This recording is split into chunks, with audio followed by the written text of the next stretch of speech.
പ്രത്യേകമായ മമത ഉണ്ടായതുകൊണ്ടല്ല.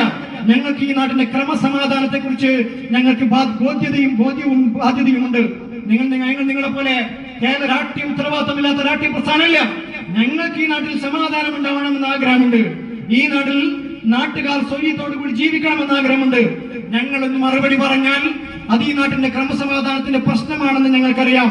പക്ഷേ ഞങ്ങൾ അവസാനമായിട്ട് പറയാം, ഞങ്ങളുടെ നിലനിൽപ്പിനെ ബാധിക്കുന്ന പ്രശ്നം വന്നാൽ, ഞങ്ങൾക്ക് നിങ്ങൾക്ക് മുന്നിൽ അടിയുറവ് പറഞ്ഞിട്ട് ജീവിക്കേണ്ടി വരുമെന്ന ഘട്ടം വന്നാൽ, അങ്ങനെ ഒരു ഗതികേട് വന്നാൽ ഞങ്ങൾ അത് മറക്കും.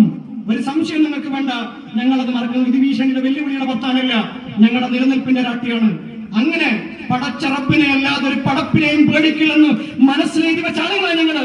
ഈ നാട്ടിലെ പുല്ലന്മാരായ CPM-കാരെ കണ്ടിട്ട് പഠിക്കാൻ, തെരുവ് തമ്മാടികളായ CPM-കാരെ കണ്ടിട്ട് പഠിക്കാൻ, ഈ പാർട്ടി ഓഫീസിൽ ചെല്ലും ചെലവും കഞ്ചാവും കൊടുത്ത് PK ശശി പറഞ്ഞതുപോലെ കഞ്ചാവിന്റെ അടിമകളായ DYFI-കാരെ കണ്ടു പഠിക്കാൻ ഞങ്ങൾ അങ്ങനെയുള്ള പടപ്പുകളും രാഷ്ട്രീയ പ്രസ്ഥാനത്തിന്റെ ആളുകളുമല്ല എന്ന് നിങ്ങളെ ഞാൻ ഓർമ്മപ്പെടുത്തുന്നു. ഞാൻ എന്റെ വാക്കുകൾ ചുരുക്കുന്നു. ബഹുമാനായ പ്രസംഗരും ഉദ്ഘാടകനും ഒക്കെ ഉണ്ട്.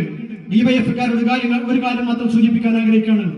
DYFI-യുടെ കൊടി പിടിച്ച് നടക്കുമ്പോ, ആ സംഘടനയ്ക്ക് വേണ്ടി മുദ്രാവാക്യം വിളിക്കുമ്പോ, നിങ്ങൾ ഒന്നുമില്ലെങ്കിലും ആ സംഘടനയുടെ രാഷ്ട്രീയ ചരിത്രത്തെയെങ്കിലും നിങ്ങൾ ഓർക്കണമെന്ന് ഞാൻ നിങ്ങൾ ഓർമ്മപ്പെടുത്തുകയാണ്. 1980 നവംബർ